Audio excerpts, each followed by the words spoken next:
नमस्कार। 18 शक्तिपीठों का वर्णन आदि गुरु शंकराचार्य जी भी किए हैं। भारत में 108 शक्तिपीठ है। अगर सभी शक्तिपीठों का कैनवास से बनाया जाए एक मूर्ति बन जाएगी देवी माँ की। समझ लीजिए, भारत पूरा देवी माँ की एक मूर्ति है। 108 शक्तिपीठ कैसे हुआ? कोई कोई कहता है 51 है, कोई कोई कहता है 108 है। 108 शक्तिपीठ का रहस्य भी है। बहुत सारे ऐसे शहर हैं जो देवी माँ के नाम से हैं, जैसे मुंबई मुंबा देवी, कलकत्ता काली माँ, चंडीगढ़ चंडी माता। मतलब बहुत सारे ऐसे शहर हैं जो देवी माँ के नाम से हैं। दक्ष प्रजापति के द्वारा किए गए तप के प्रभाव से आदि शक्ति ने उनके यहाँ पुत्री के रूप में जन्म लिया। दक्ष ने उस दिव्य कन्या का नाम रखा सती। दक्ष प्रजापति की अन्य कई पुत्रियां थीं, लेकिन सती दक्ष की सभी पुत्रियों में सबसे ज्यादा अलौकिक थी।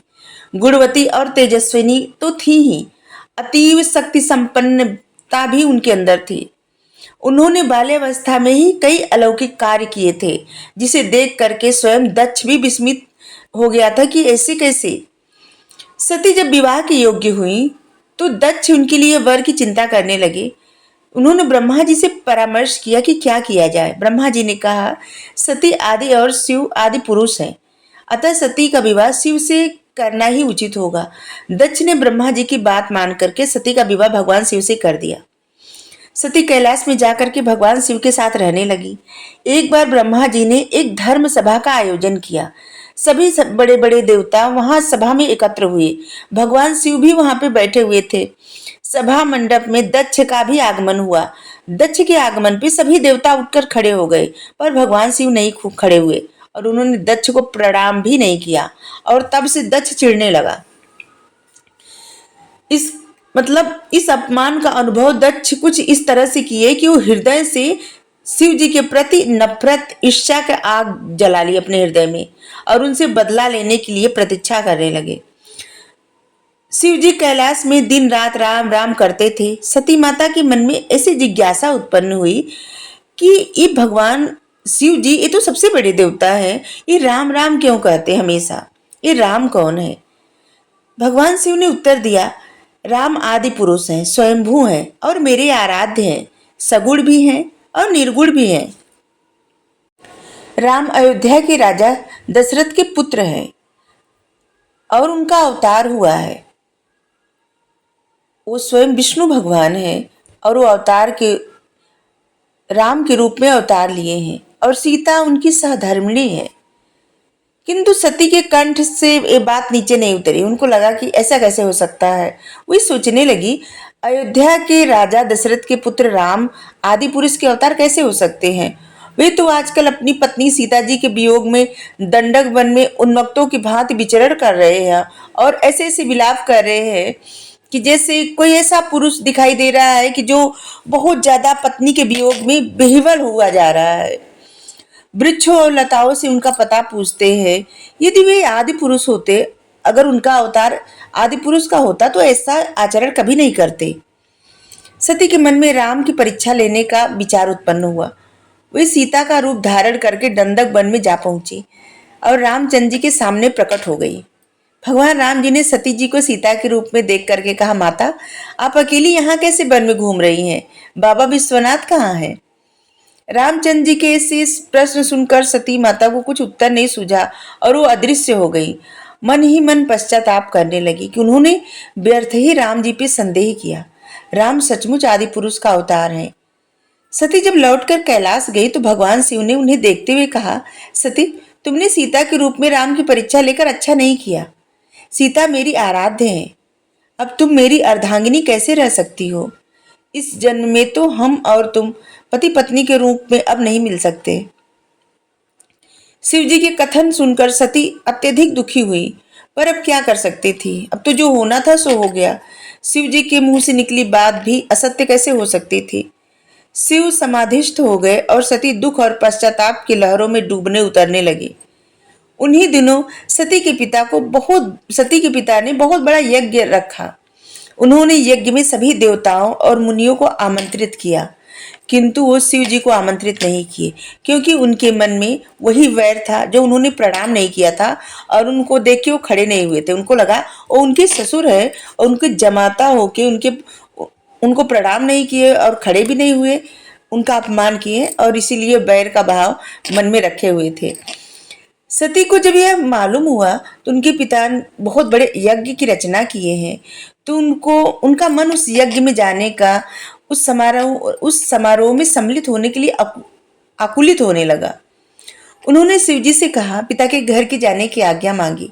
शिवजी ने कहा, बिना बुलाए पिता के घर भी नहीं जाना चाहिए, कहीं भी ऐसी जगह नहीं जाना चाहिए बिना बुलाए, और पिता के घर भी नहीं जाना चाहिए।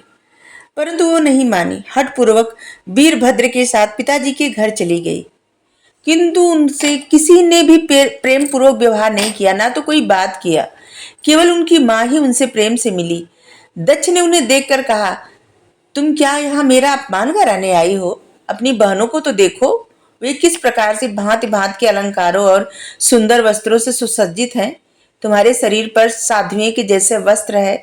तुम्हारा पति श्मशानवासी है और भूतों का नायक है। वह तुम्हें इसके अतिरिक्त और पहना ही क्या सकता है? उसके पास है ही क्या? दक्ष के कथन से सती के हृदय में पश्चाताप का सागर उमड़ उठा और वो सोचने लगी, उन्होंने यहाँ आकर अच्छा नहीं किया। शिवजी ठीक ही कह रहे थे, बिना बुलाए पिता के घर भी नहीं जाना चाहिए। अब मैं क्या करूं? अब तो मैं आ चुकी हूं। अब तो जब यहाँ आ गई हूं तो यहाँ से जाना भी उचित नहीं है, यज्ञ हो रहा है। पिता के कटु वचन और अपमानजनक शब्दों को सुनकर भी सती मौन रही। वे उस यज्ञ मंडप में गई जहां सभी देवता ऋषि मुनि बैठे हुए थे। यज्ञ कुंड में धू धू करती हुई अग्नि से आहुतियां डाली जा रही थी। सती ने यज्ञ मंडप में सभी देवताओं के तो भाग देखे, किंतु शिवजी का भाग नहीं देखा। वे भगवान शिव का भाग न देख करके अपने पिता से बोली, हे पितृश्रेष्ठ, यज्ञ में तुम शिवजी का भाग क्यों नहीं लगाए? कैलाशपति का भाग आखिर क्यों नहीं है? आपने उनका भाग क्यों नहीं लगाया? दक्ष ने गर्व से उत्तर दिया, मैं तुम्हारे पति कैलाशपति को देवता नहीं मानता। वो तो भूतों का स्वामी है, नग्न रहने वाला, हड्डियों की माला धारण करने वाला। वह देवताओं की पंक्ति में बैठने योग्य नहीं है। उसे कौन भाग देने वाला है? यज्ञ में कोई नहीं देगा। सती के नेत्र लाल हो उठे, उनका मुखमंडल प्रलय के सूर्य की भांति तेजोदीप्त हो उठा।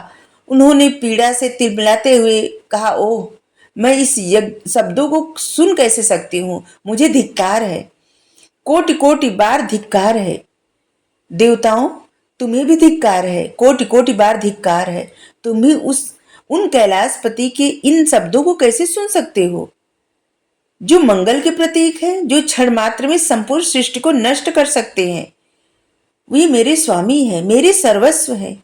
नारी के लिए उसका पति ही स्वर्ग होता है।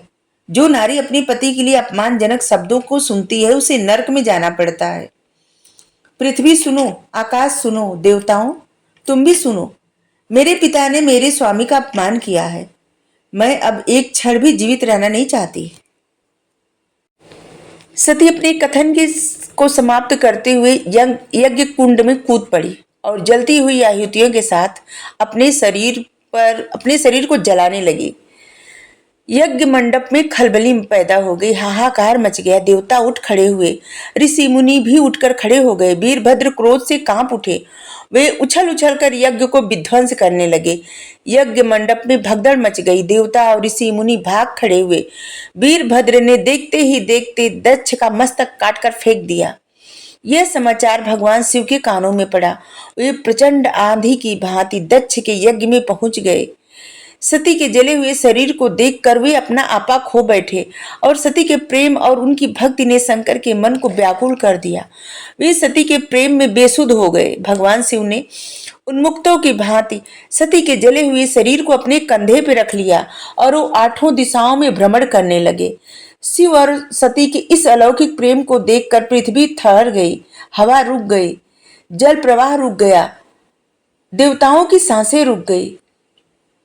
भयानक संकट को उपस्थित देखकर सृष्टि के पालक भगवान विष्णु आगे बढ़े और वो भगवान शिव की बेसुधी को दूर करने के लिए अपने सुदर्शन चक्र से सती के एक एक अंग को धीरे धीरे काट कर पृथ्वी पर गिराने लगे।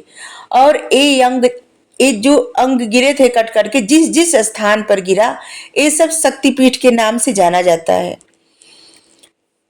कुछ लोग कहते हैं 51 है शक्तिपीठ, कुछ लोग कहते हैं 108, और आदि गुरु शंकराचार्य जी 18 बताए हैं, 18 शक्तिपीठों का वर्णन किए हैं।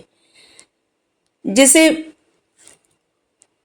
काशी में बहुत विख्यात है मणिकर्णिका घाट, जहाँ पे सबको मुक्ति प्रदान की जाती है। वहां पे सती माता के कान की मणि गिरी थी, कर्णिका, वही उसी नाम से है। और इसी तरह से जिस जिस स्थान पर माता का जो अंग कट कर गिरा वही शक्ति पीठ के नाम से विख्यात है, वही स्थान शक्तिपीठ के नाम से जाना जाता है। और आज भी सती माता की पूजा उपासना उन स्थानों पर की जाती है। और फिर वही आदिशक्ति माँ पार्वती माता के रूप में फिर से जन्म ली, हिमालय के यहाँ पुत्री के रूप में जन्म ली, और फिर से शिव भगवान का विवाह हुआ उनके साथ। तो थैंक यू। जय माता दी। राधे राधे।